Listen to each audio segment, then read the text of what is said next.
Somewhere in the Pacific Ocean, day 37.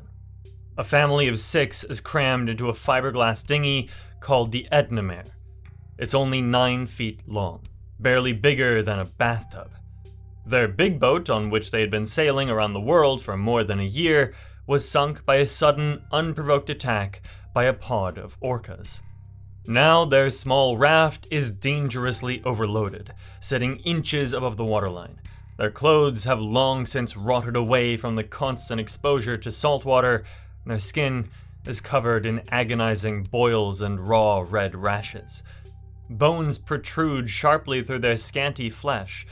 They're starving, but thirst will kill them first. A rainstorm just passed by, and they collected water, but it's contaminated. It sloshes around the bottom of the dinghy, mixed with dried turtle blood, guts, and human waste. It is a poisonous sludge. Drinking it would mean infection and death. This is not a hardened crew, but an ordinary farming family. Lynn Robertson, the mother on this boat, looks at her youngest sons, the twins Neil and Sandy. They are more than skeletal. They are lethargic. Lynn, as a nurse, knows these are the final stages of dehydration. They likely won't survive another 24 hours, and she has an unthinkable solution. She takes a tube, crudely fashioned by her eldest son Douglas from the rung of a ladder. She prepares an enema. This disgusting, contaminated water, administered rectally, is the only thing keeping them alive. The human body can absorb water through the colon, bypassing the toxins that would kill them if they drank it. They have been adrift for 5 weeks. They are drinking turtle blood, fighting off mako sharks with their bare hands, and surviving on methods most people couldn't even imagine. How did this ordinary farming family end up in this floating nightmare? Well, Dougal Robertson, a former British merchant navy officer, felt caged by the monotonous life of a dairy farmer. Dougal and his wife Lynn looked at their children, Douglas, 16, Anne, 18, and the 9-year-old twins, Neil and Sandy, and decided they wanted the world to be their school. They sought freedom and the raw experience of nature, a romanticized vision that blinded them to how merciless nature truly is. So, they made a radical decision, the kind most people only dream about. They sold the farm, they liquidated their entire life savings, and bought a boat in Malta. She was called the Lucette, a 43-foot wooden schooner built in 1922. It was old, they were relatively inexperienced, and they were sailing into the largest ocean on Earth. Their plan was simple in concept, but staggering in scope. Sail around the world. On January 27, 1971, they departed from Falmouth, Cornwall. The first 17 months were everything they had hoped for. They sailed across the Atlantic, they navigated heavy weather, fixed breakages, and learned the rhythms of the Lucette. They stopped in Portugal, the Canary Islands, and then the Caribbean. It was an idyllic life of fishing, exploring, and meeting fellow sailors. They felt they had mastered the ocean. They were confident, comfortable, and utterly unprepared for the violence the Pacific was about to unleash. In the Bahamas, their daughter Anne fell in love and decided to leave the voyage. The family dynamic shifted, but the journey continued. They sailed to Miami, staying for 6 months to work and save money for the next, most ambitious leg. They transited the Panama Canal and entered the vast Pacific. In Panama, they took on a new crew member, Robin Williams, a 23-year-old student hitchhiking his way around the world. The Lucette now carried 6 souls. They stopped in the Galapagos Islands for 3 weeks before setting off on a 4,000-mile stretch toward the Marquesas Islands. June 15, 1972, 9:57 a.m. They were about 200 miles west of the Galapagos. The weather was calm. The sea was gentle. The family was relaxing. And it felt like a perfect morning. Suddenly, 3 horrendous sledgehammer blows struck the hull. The entire boat shuddered. Douglas, who was on deck, heard a loud splashing noise. He looked back and saw them. 3 killer whales, a family group, were right behind the boat. The largest male had a gaping, bleeding wound on his head. They weren't just passing by, they were attacking. The noise of the old wood cracking and splintering was deafening. Dougal, down below, instantly realized the severity. Water was already swirling around his ankles after all. The keel must have cracked. The Lucette was sinking. They had 60 seconds. Panic and adrenaline surged. Dougal ordered them to abandon ship. They had an inflatable life raft, a gift from an Icelandic family they had befriended earlier. Dougal, a proud man, hadn't even wanted to accept it, but the friends insisted it was for his family. Now, it would save their lives. They also had the Ednamere, the small fiberglass dinghy. In the scramble, though, Robin stepped on the gunwale, the edge of the dinghy, as he tried to board, and it sank. It remained attached to the raft, but it was completely flooded. Douglas was terrified. There were now about 20 whales surrounding them. He thought, this is how you're gonna die. You're going to be eaten.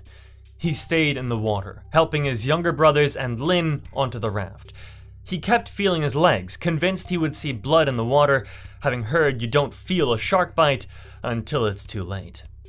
The Lucette, their home for the last year and a half, vanished beneath the Pacific waves. It was gone. 6 people were adrift in the largest ocean on Earth. The silence after the sinking was heavy. Lynn began to repeat the Lord's Prayer. Dougal, an atheist, refused to join, but Douglas prayed anyway. They immediately started scanning the horizon for a rescue ship, even while knowing there wouldn't be one. They were far from any shipping lanes. They took inventory. It was grim. They had managed to grab a few essential items in those frantic 60 seconds. They had about 10 days' supply of tinned water and emergency rations, biscuits, and glucose for maybe 3 days. They also salvaged a bag of onions, some oranges and lemons, Lynn's sewing basket, which crucially contained a biro pen and paper for a logbook, 8 flares, a torch, and a survival manual. On the last page of the manual, it simply said, "Good luck." Dougal, drawing on his years of maritime experience, immediately formed a plan. They couldn't just drift and wait for a rescue that wasn't coming. They had to save themselves. He decided they must head north, towards the doldrums. This was an area near the equator where the northeast and southeast trade winds met, known for calm periods but also heavy thunderstorms. If they could reach the doldrums, they could collect rainwater, and from there, they might catch a countercurrent back towards Central America. But they had no maps, no compass, and no instruments. Dougal would navigate using only the sun and the stars. They managed to bail out the flooded Ednamere and rigged a sail they had rescued from the wreckage. They used the dinghy to tow the inflatable raft. The raft itself was small, 8 feet by 6 feet, and in poor condition. It was already leaking. In those first hours, as the reality of their situation set in, they made 3 pledges to each other. First, they would not eat each other, no matter how bad it got. They would die quietly together if it came to that. Second, they would constantly search for a rescue ship. Third, they would not rest until they got back to land. The first few days were a brutal adjustment. The raft was incredibly cramped. They were constantly bailing water from the leaks and manually blowing air into the tubes to keep it inflated, burning precious calories and energy. Seasickness was rampant. Day 6. A ship appeared on the horizon. A surge of hope, almost painful in its intensity. They had flares. Douglas argued with his father. Fire the flare at the ship, not up in the air. Fire it straight at the bloody ship. Dougal refused, worried about hitting the deck and causing damage. As they argued, the ship moved further away. Dougal fired a parachute flare vertically, following protocol, but it went unseen. The ship sailed on, oblivious. The devastation was absolute. The argument died in their throats. Douglas stared at his father, the bitterness of the what if hanging heavy in the air. They watched the ship disappear over the horizon. and the silence that followed was terrifying. It was the moment they truly realized no one was coming. They were utterly alone in the largest ocean on Earth. Their meager rations were gone. The oranges and lemons were finished. They were now entirely dependent on what the sea would provide. Hunger became a constant companion. They talked about food incessantly. All the meals they had rushed in their past lives. Why hadn't they taken the time to enjoy them? Flying fish would occasionally jump into the raft, startled by the waves. They grabbed them and ate them raw. One day, a large dorado, a mahi-mahi, landed in the dinghy. Raw fish for breakfast, and enough left to cut it into strips and dry it in the sun. But they needed more, and they desperately needed water. They realized that the large sea turtles surrounding them were their best chance. Douglas remembered reading in a novel that turtles were edible. The first two attempts to catch one failed. The turtles were powerful and escaped. They were getting weaker. When a third turtle came near the raft, they were determined. They tied it up with rope and hauled the heavy animal on board. It was brutal work. They cut its throat and collected the blood in a baler. Dougal was the first to drink. The blood was warm with a strong metallic aftertaste that made them want to retch. And you had to drink it quickly, otherwise it coagulated into a thick, liver-like jelly. But it was liquid, and it was nutrition. Turtle became the mainstay of their diet. They learned how to butcher them efficiently. They ate the meat, found unlaid eggs inside, which were a delicacy, and rendered the fat into oil. By day 10, they reached the doldrums, but the expected rain didn't come. The sun beat down on them relentlessly. Their mouths were painfully dry, their tongues swollen. The slightest exertion left them breathless. They waited. 3 more days of agonizing thirst. Then, on day 13, the sky broke open. Rain. It was a deluge. They laughed, they cried, they sang. They used the canopy of the raft to funnel water into every container they had. For the first time since the sinking, they dared to think they might just make it. But the ocean was relentless. The inflatable raft was deteriorating rapidly. The fabric was wearing thin, and the leaks were getting worse. They were sitting in chest-deep water inside the raft, bailing constantly. Day 15. A critical moment. The dinghy, which was towing the raft, broke away in the heavy swell. It started drifting. Without the dinghy and its sail, they were doomed. Dougal, despite his exhaustion, immediately dived into the ocean and swam after it. Sharks were always present, but he ignored the danger. He reached the Edna Mare and climbed aboard, utterly exhausted but victorious. Day 17. The raft was done. The bottom virtually disintegrated. They had to abandon it. Their small, relatively stable platform was gone. All 6 people, Dougal, Lynn, Douglas, the twins Neil and Sandy, and Robin, had to cram into the Edna Mare. The 9-foot dinghy was terrifyingly small for 6 people. They were practically sitting on top of each other, overlapping limbs. The boat was so overloaded that the sides were only inches above the water. If anyone moved too quickly, or if a wave hit them wrong, the dinghy would swamp and sink. They salvaged the raft's canopy to provide some shelter from the brutal sun, but life became infinitely harder. They were no longer just fighting the ocean, they were fighting each other. The physical closeness was torture. Every accidental touch rubbed raw skin against raw skin. Tempers frayed.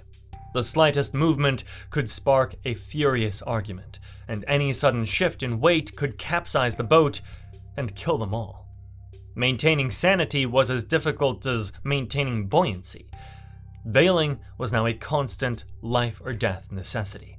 The physical toll was horrific, because they were constantly wet, sitting in salt water mixed with the filth in the bottom of the boat.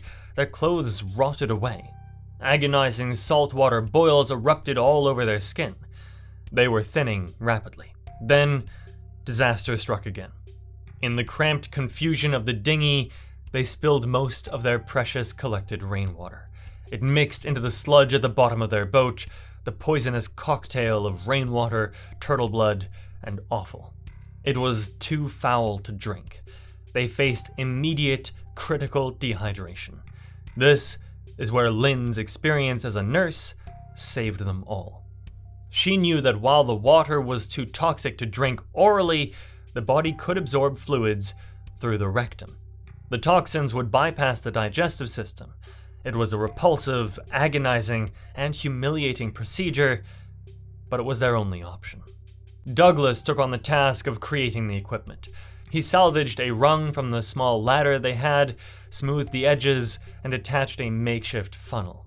Lynn administered the enemas. They rendered turtle fat to create oil, which they used to lubricate the tubes and soothe their damaged skin. Everyone except Robin participated. This extreme measure bought them crucial time, allowing their bodies to absorb the filthy water without poisoning them. The sea continued to test them. Day 23 brought a massive storm, 20-foot waves crashing over the tiny dinghy. The torrential rain was overwhelming, requiring non-stop bailing just to stay afloat. They were freezing cold, naked, and exposed to the wind and water.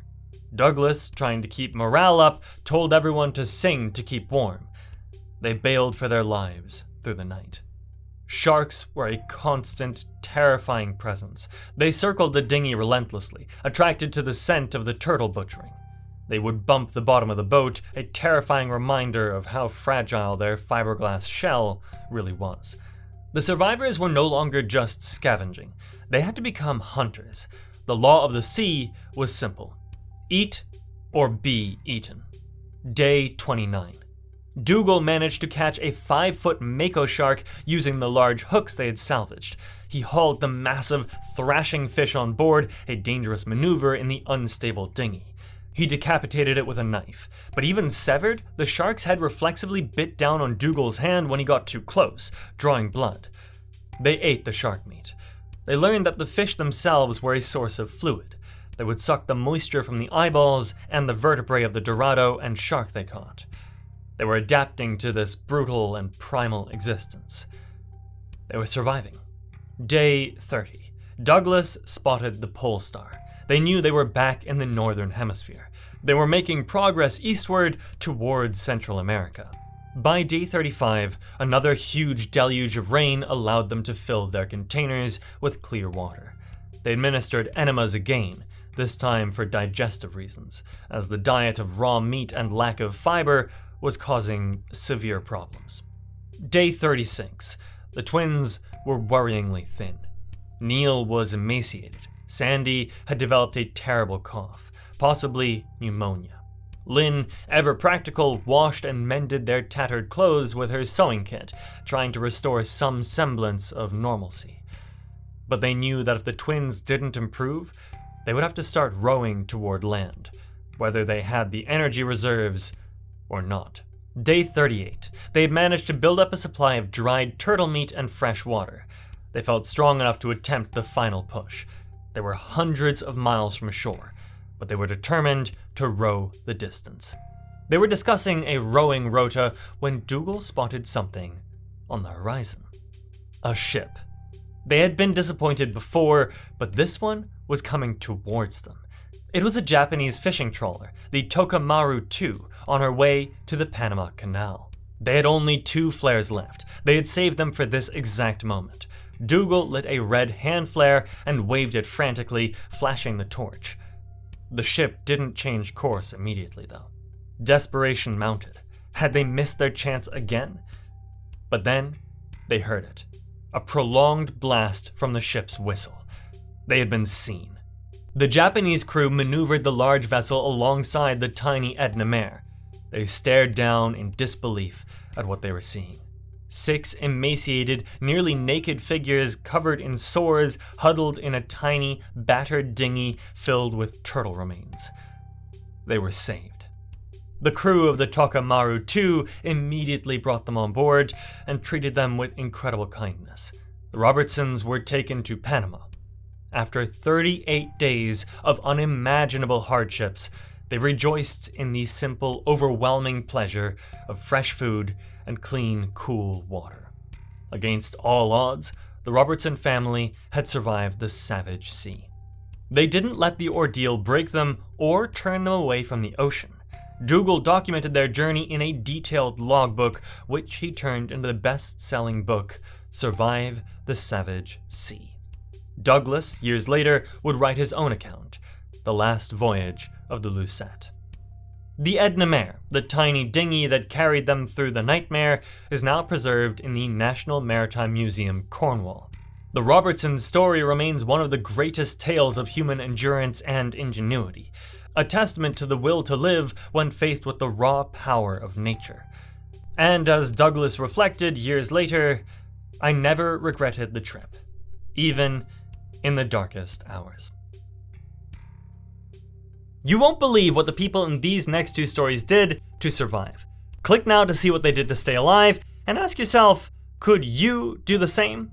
Subscribe for more, and I'll see you soon.